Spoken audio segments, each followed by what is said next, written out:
Continuamos con el Energy Summit del Cronista. Ahora vamos a volver a hablar de gas.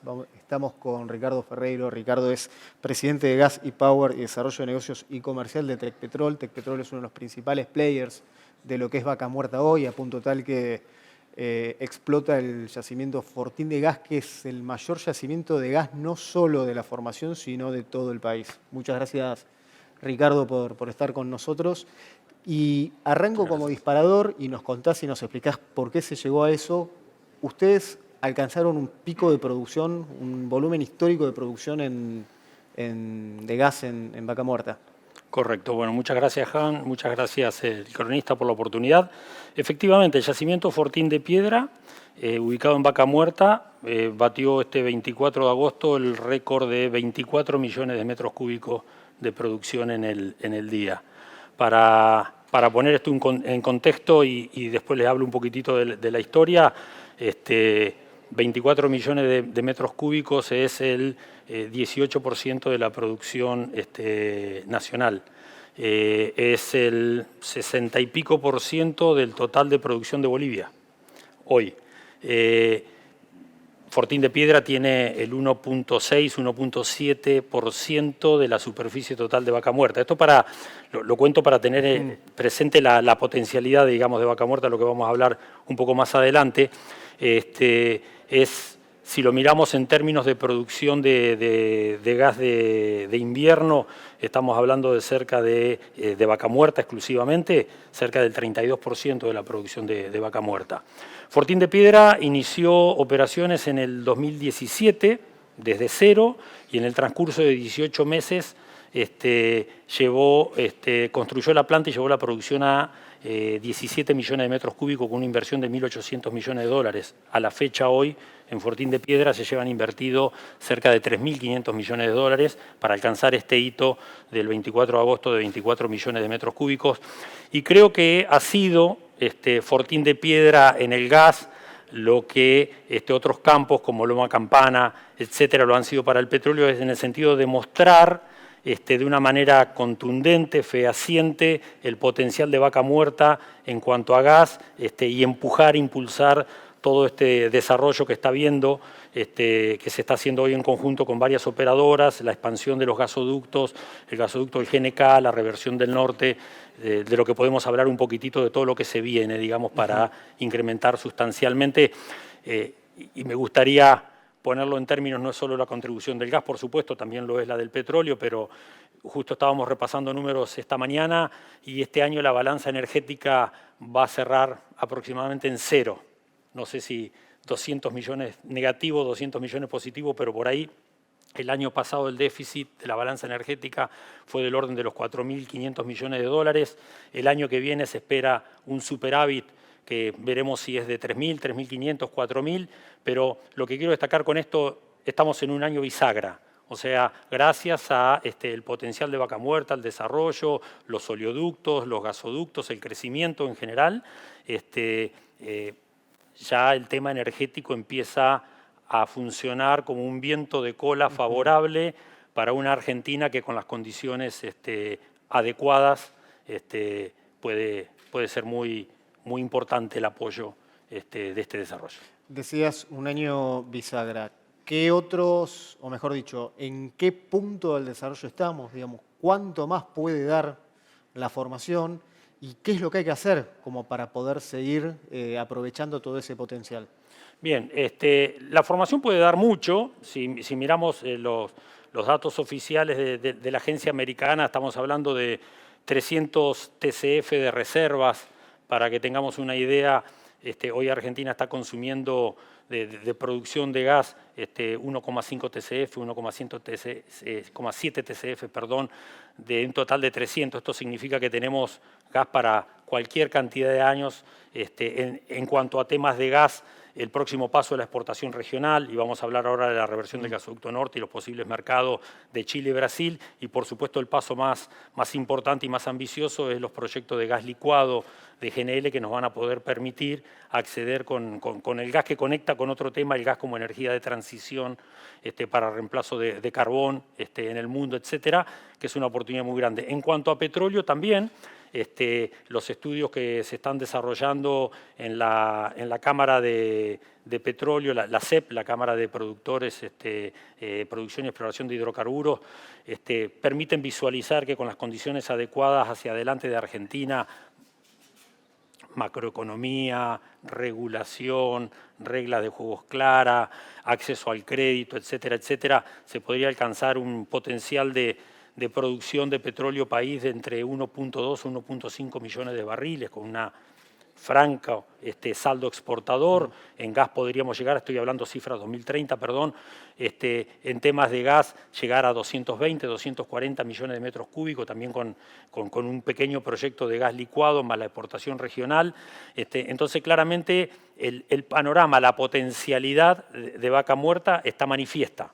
Como nos gusta decir a lo que estamos en el sector y manejamos la jerga, digamos, de subsuelo, es todos los temas de suelo para abajo, lo que es el subsuelo, roca competitiva, perforación con muy buenos estándares y reducción de tiempo, fractura de pozo, eficiencia de producción, etcétera, etcétera. Todo el aprendizaje técnico y la competitividad de la roca, de la formación de Vaca Muerta, ya dejó de ser una promesa, es una realidad. Está visto con todo esto que acabamos de conversar. Ahora nos falta ir a superficie y resolver los temas de superficie. En superficie están desde la infraestructura, los gasoductos que nos permiten conectarnos con el mercado, la planta de licuefacción que nos permite conectarnos con mercados más lejanos que el regional, los oleoductos que nos permiten incrementar la capacidad de exportación y para que todo esto ocurra, por supuesto, como dije antes, las condiciones adecuadas macroeconómicas para que todo este potencial se pueda desarrollar.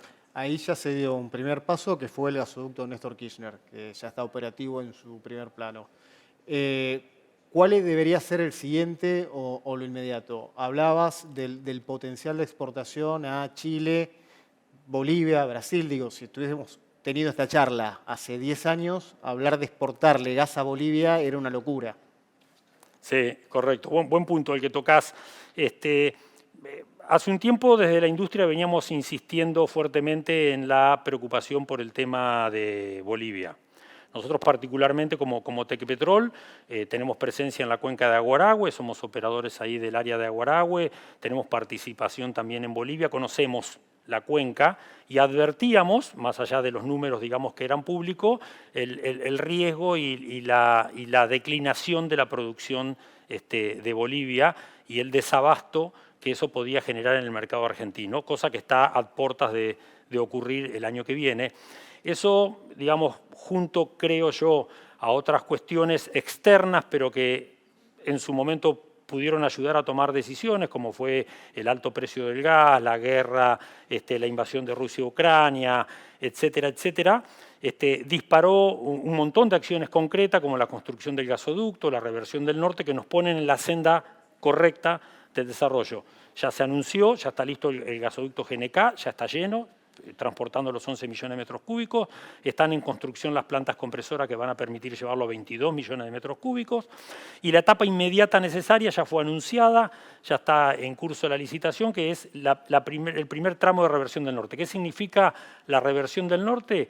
Es el gasoducto de transportadora de gas del norte, que estaba preparado o está preparado para transportar gas desde Bolivia hacia los centros de consumo en el centro del país, ahora se tiene que dar vuelta para que pueda ser capaz de transportar gas desde la cuenca neuquina hacia el norte del país. Primero para abastecer todo el centro y norte del país, porque Bolivia seguramente nos va a dejar de entregar gas a mediados del año que viene, dependerá de cómo finalmente se cierren las adendas y los acuerdos con Bolivia y los volúmenes que tenga Bolivia, y aparece junto con esto, con incrementar la etapa 2 del gasoducto Néstor Kirchner, más la segunda etapa de la reversión del norte, aparece la oportunidad de generar un gasoducto para la minería y el litio en el norte de Argentina, de exportar gas por el norte de Chile y de exportar gas a Brasil vía Bolivia, que puede ser un mercado interesante. Además, también está la posibilidad de, si algún día existe el gasoducto Uruguayana, Porto Alegre, transportar gas también por ahí. Entonces aparece una oportunidad de la exportación regional, que es otro salto de escala, además del abastecimiento de la demanda local, súper interesante para el tema de gas. En la industria nadie discute la necesidad de avanzar con proyectos de exportación vía GNL, de plantas, de la construcción de plantas que licúen el gas natural que sale de vaca muerta. Ahora, la pregunta es, ¿se está corriendo una carrera contrarreloj para aprovechar esa ventana de oportunidad? Digo, es algo que el proyecto en sí mismo lleva mucho tiempo, pero además está con un límite temporal fijo por la ventana de transición que va a tener, mejor dicho, la ventana va a tener el gas como combustible de transición en el mundo. Sí, es correcto que hay una ventana de oportunidad, nos estamos moviendo a la velocidad que nos podemos mover, digamos, dentro de esta característica. Muchas empresas estamos haciendo estudios, nosotros estamos haciendo estudios de tecnologías de liquefacción y dimensionando el proyecto para que cuando estén dadas las condiciones, se está en este momento tratando un proyecto de ley que está avanzando en su discusión para el tema de la liquefacción de gas. Tienen que darse, por supuesto, las condiciones macro. Estamos hablando de proyectos de inversiones muy, pero muy importantes. Por ejemplo, para 5 millones de toneladas que equivalen a unos 20 millones de metros cúbicos día de exportación de gas licuado, estamos hablando de inversiones del orden de los 6.000 millones de dólares. Para 10 millones de toneladas estamos hablando de 10.000, 11.000 millones de dólares. Son números bien importantes. Se está trabajando. No estoy tan seguro de que haya un tiempo fijo, porque este tema de la transición energética, creo que una cosa que se ha visto en este último par de años es que la velocidad con que las energías renovables puedan tomar mayor preponderancia, no está tan claro de que sea tanto como el 2050. O sea, cuando uno ve los pronósticos de demanda de petróleo y de gas, y en particular del gas licuado, que está creciendo muchísimo. O sea, se espera que el mercado de gas licuado crezca de unas 400 millones de toneladas por año a 800 millones de toneladas por año para el año 2050. O sea, va a ser claramente el combustible de transición predilecto. Hay una ventana de oportunidad, hay que apurarse. Siempre es mejor apurarse para estar listo, pero no creo que haya una fecha fija de que si no pasa dentro de un año no ocurre. Te saco un segundo del gas ahora que estamos ya en el final del panel. Tecpetrol, uno de los últimos anuncios o movimientos que hizo tiene que ver con empezar a poner el ojo en petróleo no convencional, que hasta ahora no era el core. ¿Qué los llevó a hacer esa jugada? ¿Qué es lo que están viendo? ¿Cuál es el negocio que están proyectando? Bueno, el punto es la demanda. Como hablamos, los gasoductos de gas están copados, la demanda nacional ya está abastecida, estamos pensando en la demanda regional. Ahora viene la oportunidad del petróleo, que con el desarrollo de los oleoductos que está ocurriendo se abre un horizonte de mayor capacidad de exportación. Nosotros tenemos acriaje en petróleo, hemos estado también en estos años, estuvimos trabajando lo que llaman el derrisqueo de un par de proyectos, hemos perforado pozos, los hemos ensayado y ya estamos en condiciones de implementar las inversiones para desarrollar esos campos, digamos, asegurando que la infraestructura de evacuación de petróleo esté y las condiciones macroeconómicas estén. Entonces, sí, claramente vamos a tratar de balancear nuestra cartera en el tema del petróleo. Y otro tema en el que estamos trabajando muy activamente, y te cuento, es también la transición energética. Tecpetrol hace 4 años creó la Dirección de Transición Energética, que atiende además todos los temas de decarbonización del grupo, de la organización Tequín. O sea, hay 2 proyectos de parques eólicos de 75 y 100 megawatts para Ternium y Tenaris. Se están viendo proyectos de captura de carbono en Estados Unidos y en México.